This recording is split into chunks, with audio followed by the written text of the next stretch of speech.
There is a jar of cream in my icebox right now, and by the time I finish talking to you, it could be butter, real butter. The kind that costs $8 a pound at the store. And I am going to show you how to make it for about $1 with two things you almost certainly already have in your kitchen and no special equipment of any kind, no churn, no machine, nothing but a jar and your own two hands. My grandmother made butter every week of her life, and her mother before her, and every plain woman in Lancaster County has been making it this same way for longer than anyone can remember. And once you learn it, once you taste butter, you made yourself spread thick on warm bread, I do not think you will ever look at those little foil wrapped sticks in the store the same way again. Let me tell you how I learned.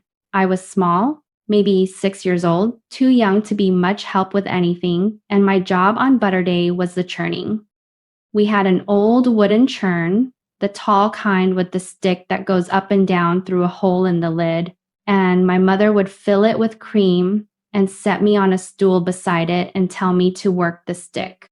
Up and down, up and down. And it was the most boring job in the whole world. And my little arms would ache and I would beg to stop. And my mother would say, "Keep going, the butter is coming."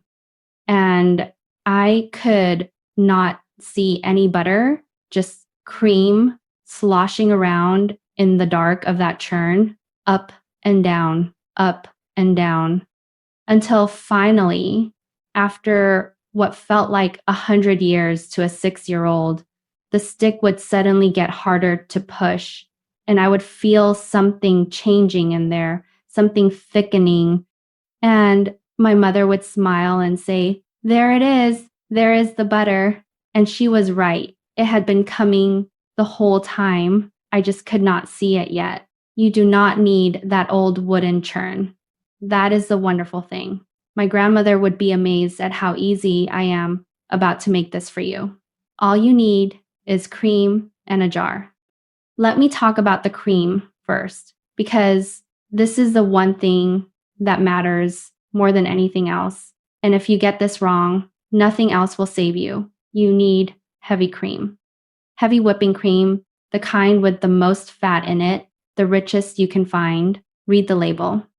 You want the one where the fat is highest, because butter is made of fat, and the more fat in your cream, the more butter you will get, and the less time it will take to come.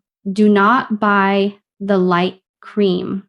Do not buy the half and half. Do not buy the cream that says it is whipped or sweetened or flavored with anything. Just heavy cream, plain, the richest you can find.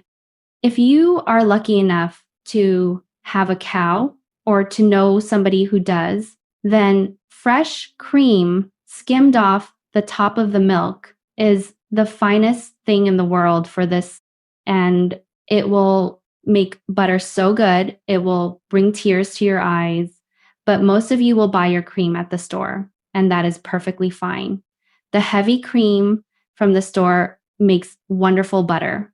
I have made it 1,000 times. Now, here is a thing my grandmother knew that most people today have forgotten. Your cream should not be ice cold. This is the mistake I see over and over. People take the cream straight out of the icebox, cold as winter, and pour it in, and shake and shake and shake, and get nothing but frustration and a sore arm. Cold cream fights you. It does not want to become butter. You want your cream to be cool, but not cold. Take it out of the icebox and let it sit on the counter for a little while first. Half an hour, maybe more. You want to take the deep chill off it, bring it up to where it is cool to the touch, but not frigid. Cool, like a cellar. Half the battle is won. So you take your cool cream and you pour it into your jar, any jar with a good tight lid. A canning jar is perfect, the kind with the ring and the lid that seals down tight. And here is the important part. Do not fill the jar. This is another mistake people make. They fill the jar right up to the top with cream, and then there is no room for anything to move. And the cream just sits there when they shake it. You want the jar no more than half full, half full. So there is plenty of empty space above the cream, plenty of room for it to slosh and tumble and crash against the sides. That empty space is where the magic happens. The cream needs room to move, room to fall and hit and tumble, because that is what makes the butter come. So half a jar of cream and half a jar of air. Screw the lid down tight, good and tight, because you do not want cream leaking out all over your kitchen. And believe me, I have had that happen. A lid that was not quite tight and a shower of cream across a clean floor, and a lesson learned. And then you shake. That is the whole secret. You shake the jar up and down, side to side, however feels good to your arm, and you keep shaking. Now, let me tell you what is going to happen step by step, so you know what to expect and you do not stop too soon, because stopping too soon is how most people fail. At first, for the first few minutes, it will just sound like liquid sloshing around. Nothing seems to be happening. Keep shaking. Then after a while, the sound will change. The sloshing will stop and it will get quiet and heavy. And you will feel that the jar has gotten harder to shake. Like there is something thick and solid moving around in there. That is the cream turning to whipped cream. If you stopped right now and opened the jar, you would have whipped cream, the same whipped cream you put on a pie. But do not stop. Keep going. Push through the whipped cream stage. Your arm will be tired now, I know, and it will feel like nothing more is happening, like it is just going to stay whipped cream forever. Keep shaking. This is the moment where you have to trust it, the way my mother told me to trust it on that stool 60 some years ago. The butter is coming. You just cannot see it yet. And then all at once, it happens. You will hear it before you feel it. A splash, a sudden sloshing sound coming back into the jar. Liquid sound where a moment ago it was thick and quiet. And that splash means the butter has broken. It has come together into a lump, a solid yellow lump of butter, and it has separated from the liquid. And that liquid sloshing around it is the buttermilk, real buttermilk. When you hear that splash, you are done. You did it. Open the jar and look inside, and you will see it, a beautiful golden lump of butter floating in a pool of thin, milky liquid. That is butter. That is butter you made with your own hands in a jar in about 10 minutes of shaking. My grandmother's whole butter churn, all that up and down, and here you have done the same thing in a jar with a tight lid. She would have loved it. She would have said, well, now, isn't that clever? And she would have made me do it the hard way anyway, because that was her nature, but she would have loved it. Now, do not pour that buttermilk down the drain. I beg you. This is real, true buttermilk, and it is a treasure, and I will tell you what to do with it in a moment. But first, pour it off, careful, into a bowl or a jar to save it, and keep your lump of butter in the shaking jar. Because now comes the part that most people skip, and skipping it is the reason homemade butter sometimes goes bad fast or tastes a little off. You have to wash the butter. I know it sounds strange, washing butter, but stay with me, because this is what my grandmother did. And this is what makes butter that keeps the lump of butter, still has buttermilk trapped inside it, worked all through it. and that trapped buttermilk will spoil if you leave it. So you rinse it out, you pour cold water into the jar, cold this time, good and cold, right over the butter. And you shake it again, gently. Now, just a few shakes, and the water will turn cloudy and milky as it pulls the buttermilk out of the butter. Pour off that cloudy water, add fresh cold water, shake again, pour it off. And you keep doing this fresh cold water, shake, pour off again and again until the water you pour off runs clear, not cloudy. When the water runs clear, all the buttermilk is washed out of the butter, and now your butter will keep for a good long while and it will taste clean and sweet. Then you take the butter out of the jar into a bowl, and here is the last step. And my grandmother was very particular about this one. You have to work the butter. You press it and fold it and push it against the side of the bowl with the back of a wooden spoon or with your hands, working it. And as you work it, more little beads of water will come out of it, and you pour those off too. You are pressing out the very last of the water that got trapped in when you were washing it. Work it and press it and pour off the water until no more comes, until the butter is smooth and solid and glossy. This working of the butter is what gives it that firm, spreadable, proper texture instead of being soft and wet and falling apart. My grandmother could work a pound of butter in about 2 minutes with a wooden paddle, slap, slap, slap against the bowl. And it was a thing of beauty to watch those quick, sure hands that had done it 10,000 times. Now, the salt. You do not have to salt your butter. Sweet butter, unsalted butter, is lovely, especially for baking. But most of us like a little salt in our butter, the way it comes at the store, and my family always salted theirs. So if you want salted butter, now is the time while you are working it. Just a little salt, a good pinch for each pot of butter, and you work it all through evenly, tasting as you go until it is right for you. The salt does two things. It gives that good buttery flavor we all know, and it helps the butter keep longer. My grandmother salted her butter a little heavier in the summer when things spoiled faster and lighter in the winter. You will find your own taste for it. Start with a little. You can always add more. You cannot take it out once it is in. And that is butter. That is the whole thing.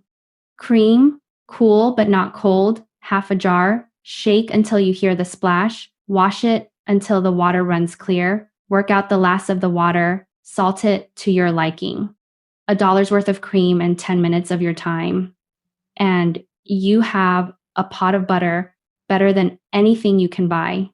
And I mean that better than the fancy imported butter that costs a fortune, because yours is fresh, made today by your own hands, and there is nothing in it but cream and salt and care. No colors added, no flavors added, nothing you cannot pronounce.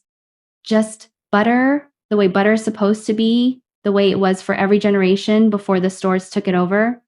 Let me come back to that buttermilk now, because I promised I would, and because throwing it away would be a sin in my grandmother's eyes.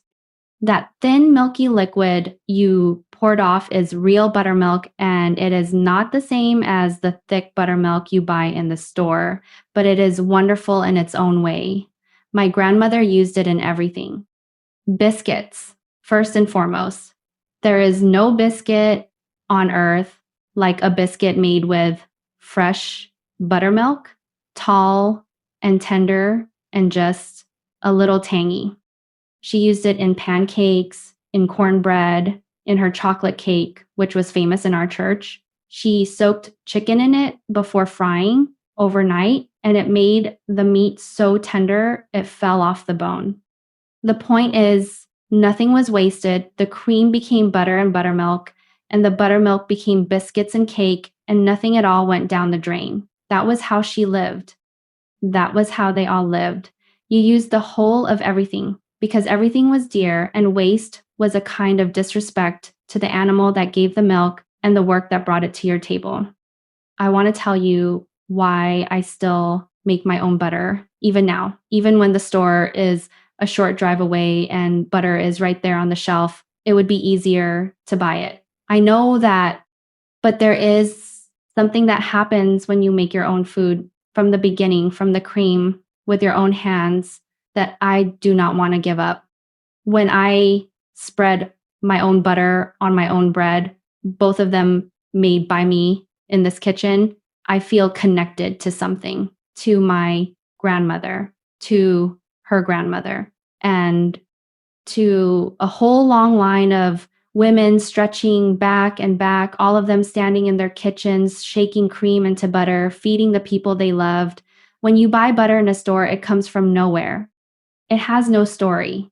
But when you make it, every pot of it carries the story of your own two hands and the afternoon you spent and the person you made it for. Just last spring, I taught my youngest granddaughter to make it the same way my mother taught me on that stool 60 some years ago. She is 6 now, the same age I was, and I gave her a small jar, half full of cream, and I set her at the kitchen table and told her to shake. And she shook, and after 2 minutes, she looked up at me with her arms already tired and said, "Grandma, nothing is happening." And I laughed because I heard my own voice from all those years ago. And I said the very words my mother said to me, "Keep going. The butter is coming." And she did not believe me. I could see it in her face, but she kept shaking because I told her to. And I watched her push through the sloshing and push through the whipped cream and get to that place where her little arms wanted to quit. And I said, "Keep going, almost there." And then it happened, the splash. And her whole face changed. Her eyes went wide and her mouth fell open and she shrieked, "Grandma, I heard it. I heard the butter." And she unscrewed the lid and looked at that golden lump she had made. And she was so proud, I thought she might burst. And I stood there in my kitchen watching my 6-year-old granddaughter hold up her first pot of butter. And I saw my mother and I saw myself and I saw all of it going forward now into a child who will remember this morning when I am long gone. There is one more thing I have to tell you about because it is the most Amish thing of all, and that is apple butter spread mixed right into fresh butter. If you have a jar of good apple butter and you work a few spoonfuls of it into your fresh sweet cream butter, you get something that plain families have spread on their morning bread for 200 years, sweet and spiced and creamy all at once. On the breakfast table of nearly every Amish home, you will find 2 crocks side by side, the butter and the apple butter, and half the children mix them together right on their own bread. And the older folks pretend to disapprove and then do exactly the same thing themselves. There is a lesson in butter too, if you want one. And my grandmother was never shy about pulling a lesson out of the ordinary work of the day. She used to say that butter teaches patience because you cannot rush it. The cream comes when the cream comes and not a moment before. And she said butter teaches faith because you have to keep shaking through the long middle part when nothing seems to be happening, trusting that the butter is on its way, even though you cannot see it. The hard middle of a task when you cannot see the end and you want to quit, she called that the whipped cream stage. She would say it about all sorts of things, about raising children, about a hard year on the farm, about grief.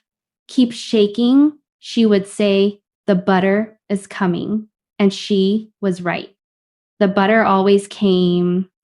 The hard middle always passed. So here is what I want from you this week. Buy yourself a pint of good heavy cream, the richest you can find. Let it sit out to lose the deep chill. Pour it half full into a jar, screw the lid down tight, and shake. Shake through the sloshing and shake through the whipped cream and keep shaking until you hear that splash. And then open the jar and look at the butter you made with nothing but your own arm and a little patience. Wash it, work it, salt it, and then, and this is the part that matters most, spread it on something warm and share it with somebody you love. Tell them you made it yourself. Watch their face. That is the whole reward, right there. That look on their face when they taste real butter made by your own hands. It is worth every minute of shaking. It is worth more than the dollar it saved you. It is worth more than I can say. And if you have not yet made the bread I showed you, the 4-ingredient Amish bread, then let me tell you, fresh butter on fresh bread, both of them made by you, warm from your own kitchen, is very close to heaven as far as I have ever found it in this life. Make them both on the same afternoon. Bread rising while you shake your butter. The whole house smelling of it. And then that first slice, warm with butter you churned yourself, melting into it. There is no restaurant in the world that can give you that. You can only make it yourself with your own hands. And that is exactly what makes it precious. If you want every recipe I know, the breads and the butters and the biscuits made from this very buttermilk, the pies and the soups and the preserves that my grandmother taught me, they are all gathered together in my kitchen field book, waiting for you just below this video. 100 recipes from Lancaster County, going all the way back to 1720, written down the way I would tell them to you if you were sitting here at my table with a cup of coffee. And if you are new to my kitchen, if you have only just found me, then come and stay a while. I share these old ways every few days, the food and the skills that kept Plain families fed and warm and together for 200 years and more. Subscribe, and we will make them together, one at a time, you and I. There is always room at my table for one more. Until next time, God bless your hands, God bless your kitchen, and God bless every soul who gathers at your table. Now go and make your butter.